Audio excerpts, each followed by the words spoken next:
ఎన్నాళ్ళు నడిచినాయి అవును. ఇట్లో. అట్లాగే ఈ గనుల విషయంలో కూడా ఏమీ ఉండదు. హ్మ్. ఎక్కువ తవ్వారు, తక్కువ తవ్వారు. ఇప్పుడు మళ్ళీ తెలుగుదేశం వాళ్ళ చేతికెళ్తది. ఇప్పుడు మొన్నటిదాకా వైసీపీ వాళ్ళు తీసుకున్నారు. అవును. ఇప్పుడు టీడీపీ వాళ్ళ చేతిలోకొస్తాయి. హ్మ్. ఇప్పుడు జేసీ దివాకర్ రెడ్డిని ఎట్టా ఆపారు అక్కడ? అవును.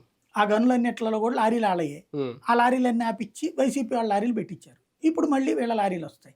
హ్మ్. వీళ్ళ గనులొస్తాయి. హ్మ్. ఇక్కడ గనుల విషయంలో ఏదో సాధిస్తారు అనుకునేది భ్రమ. టార్గెట్ సాక్షియా? లేదంటే జగన్మోహన్ రెడ్డి గారు మీడియాకి 403,00,00,000 ఖర్చు పెట్టిన లెక్క చెప్పాలి అంటే? ఆర్భాట ప్రచారాలు చేసి ఏమీ లేదని తేలింది. అంతకు మించి ఏం లేదు. హ్మ్. ఎంతని చెప్పారు మొన్నటిదాకా? హ్మ్. 2,000,00,00,000 దోచిపెట్టాడు, 3,000,00,000 రూపాయలు దోచిపెట్టాడు సాక్షికి అని చెప్పారు. హ్మ్. తీరా చూస్తే 5 ఏళ్ళు కలిపి 3. 403 హ్మ్. కోట్లు. హ్మ్. అది కూడా 403 కూడా మిగతా వాటన్నిటి కలిపి. డైరెక్ట్ మొత్తం ఓన్లీ గవర్నమెంట్ సాక్షి ఒకటి. 397 ఎంతో ఉంది. ఓకే. ఆహా! హ్మ్. 387, 397. హ్మ్. సరే ఇప్పుడు 400 కోట్లేసుకోండి. హ్మ్. 400 కోట్లంటే 5 ఏళ్లలో 400 కోట్లంటే ఏడాదికి 80 కోట్లు. హ్మ్. అసలు లెక్కే కాదసలు. హ్మ్. ఇంకోటి అదే టైంలో ఈనాడుకి 285 కోట్లు ఇచ్చాడు.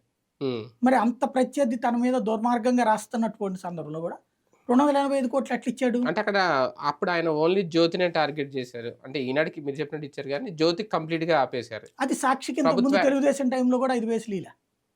అంటే గవర్నమెంట్ యాడ్‌లనేవి అందరికి ఇప్పుడు ప్రధానం రూల్స్ మేజర్ పాటి